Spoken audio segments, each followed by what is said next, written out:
Peter Charles of Hooked for Life Fly Fishing, and welcome to my video on efficient spey casting. And today we're going to look at using the body to make your forward cast, not your arms. Your arms should do the minimum amount of work. Now this ties in very closely with the video on watching your anchor and on having an efficient power stroke, because all these three things go together. If you watch your anchor and have an efficient power stroke and use your body, it's amazing how they're all linked. And if you don't use your body and use your arms and don't turn your head to watch your anchor, it becomes progressively more difficult to pull this off, to get a good cast, to get a long cast with minimum effort. That's your objective, to be able to cast well, smoothly, for distance when you need to, and you're using a minimum amount of effort. And you're consistent. You're doing it, every cast looks the same because you're doing the same thing all the time. And the reason why we want to use our body is basically two reasons. One reason is that this is where the big muscles are, is in the body, not the arms. Your arms fatigue easily. If you're using body rotation, or using the big muscles in your legs, the muscles in your body, you're spreading the load over your body instead of wearing out your arms. That's one good thing. The other thing is it helps you with the power stroke, because it's very easy to move our hands fast. You know, if I want to make that snap at the beginning, which screws up the power stroke, it's very easy to do with your hands. But when you have your body involved and you're back here, and as you begin to rotate with your body, you can't accelerate your body at the speed that you can accelerate your hands. So by default, by involving your body and come forward with the body before you involve the arms, what you've done is created that slow to fast power stroke that really does the job for getting the line out there and keeping the load on the rod. So by involving the body, you start to defeat that horrible problem of trying to whack the crap out of the cast at the beginning. So we look at my model here. What it does is, as we make this power stroke, we want to stay in contact with the top of the D-loop the whole time. We don't want that line to buckle or start to accelerate and cause the rod to unload. You remember that from the previous video. We don't want it to start to look like that, where the fly line basically disconnects from the rod tip. So when we are accelerating, the smooth acceleration of that body turn enables us to keep contact with the fly line at all times when we are beginning the power stroke, right at this critical point here where people tend to screw things up. So I've got some footage of me casting, same footage you've been seeing all along, but now we're going to be looking at my body rather than the rod, okay, and the line.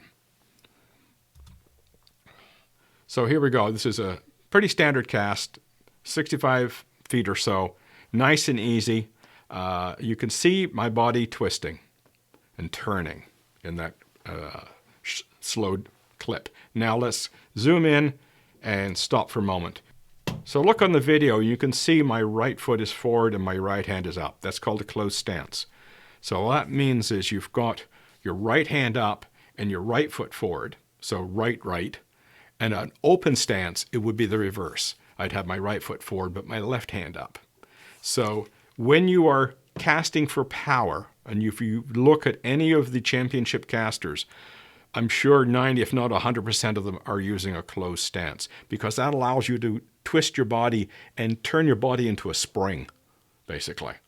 So your body wants to come back by itself. You twist up, you can't, it's not natural to hold that twisted position, so you naturally want to come forward with it. So you've turned your body into a spring, which is quite cool.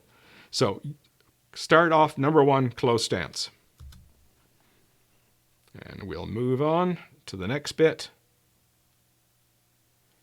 Now, I want you to look. I'm making my sweep here. I'm not sweeping like this, pulling with the rod. I make my lift, and then I turn my body to make the sweep.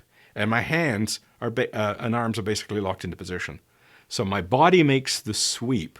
Again, same thing as a power stroke. When you use your body for the sweep, you get that same lovely slow to fast, because you can't accelerate your body that quickly as you can your hands. So your sweep goes from slow to fast. You're pulling the entire time, and you maintain contact with the fly line the entire time, which makes placing your anchor and doing all sorts of other things much easier.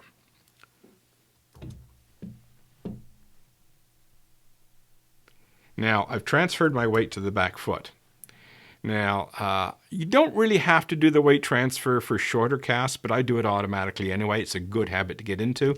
When you've got that body rocker going, I mean, there's your power stroke right there. You could make a cast just by doing this. So just transferring your weight. Again, you're using the muscles in your legs and your hips to do this work, not your arms. Again, it's lower fatigue. And again, it goes back to consistency because I'm doing my sweep first with the body of the twist of the body, and now I'm continuing it with the weight transfer. So really, I've not involved my arms at all at that point. My hands and arms are basically in the same place they were after the lift. The lift was here, and then I twisted, transferred my weight, and I haven't really moved my arms at all. Nice, smooth sweep. And low fatigue. I'm not using my arms. On to the next one. Now, my shoulders are 90 degrees to my feet at this point. And that is really critical because I've turned my body into a spring. I realize if people with bad backs may not be able to pull this off, but maybe a little bit of shoulder movement you might be able to get away with. So if you've got a bad back or you've got problems with your knees or something like that, this may not be the best for you. But you might be able to adapt some of it. But because I don't have problems with my back or my knees, I can turn 90 degrees to my feet. And that's where I've turned my body into the spring. I also notice my head is square to my shoulders because I'm watching my anchor. I'm not looking at the target.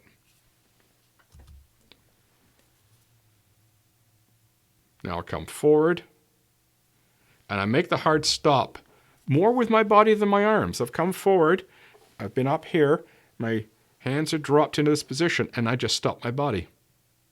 And that makes for an efficient, hard stop. Because I don't know if you've ever tried this, but if you try to go with your arms and make a hard stop like this, it hurts. You're really putting some strain on your rotator cuff when you do that. So this particular method of just stopping your body works perfectly. Your arms up here, you come down and you stop. And that's all I've done here. Now you notice that I'm all lined up with the target at this point. My head is lined up, my shoulders are square to the target. Okay, now you'll notice the weight is on my front foot. So I've been leaning back on my back foot, and I've come forward onto my front foot. There's the casting motion, isn't it? Look at the rod. I'm not using my arms at all. Just by transferring my weight, I can make a cast. So by putting my weight back onto my front foot, I'm enhancing the cast. And again, by using the body, I'm going consistent, nice and slow to begin with and speeding up. Also, we'll get into this later in another video, but look how loose my hands are. I often do my lifts like this, with just cradling the rod. And at the bottom, I've got these fingers free for managing the running line. So I've got just a thumb and forefinger grip on the bottom of the rod, and the top I just cradle. And I'm just cradling it back, a slight bit of a grip back here just to keep control. And I've got a pretty loose grip coming through here, and then I basically squeeze at the end because I have to hold onto the running line. So at some point, I'm going to have to get more of a grip on the running line so I don't lose it. But the thing is, all through here and even here, I've got a relatively loose grip. So when you squeeze the rod blank really tight, what you're doing is you're making these muscles here very stiff, and you're locking up your arm. So as a consequence, when you're really squeezing the rod, your motions become robotic, and you don't really get that nice, smooth, flowing motion going. And it's more like, because, you're all locked up. So a loose grip is part of that to avoid being locked up. Now you notice my shoulders are square to the target. My head is right at the target. Everything is squared up, and I'm at the stopping point. I've released the line, and it's going. Now we'll see the line shoot, and you can see it's a fairly decent cast in terms of length. Oh, I'll just back up for a second. And you notice how I'm back with my weight on both feet, looking down the line as it's flying out, squared, balanced, ready to, hook a fish. So we'll see a cast where you just see the body work, and you notice it's a long cast without really any effort whatsoever. You see the weight transfer backwards and forwards, nice and easy. And here's the start of a good cast. And we'll just talk about this for a moment. You can see my shoulders are perpendicular to my feet. This arm is basically horizontal with the river. My hand is well back. My hand is behind my head. I'm looking directly at my anchor, and I'm ready. I'm just like a coiled spring at this point, and I'm ready to come forward into the cast. And no effort. I'm an old guy, and I can fish all day because I'm using my body to cast, and I'm not using my arms except for the minimum amount of work. And I can make a cast without using my arms at all. I can do the lift, sweep, cast, and not use my arms. It's not as efficient as using my arms a little bit, but it's possible.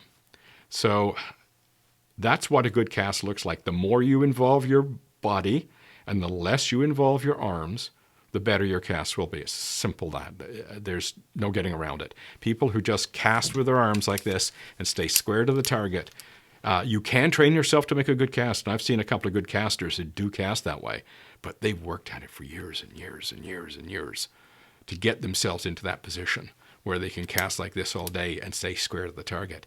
But for most people, no, can't do it. So the trick of all of this is the three videos that we talked about. Watching your anchor, vital. Get your head around. Get your shoulders around. Once that happens, you're in a position to then power the rod correctly, power the line correctly by starting slow and going faster to the stop. And you're also in a position now to get that weight transfer going, get the body going. It's easy. It's not hard.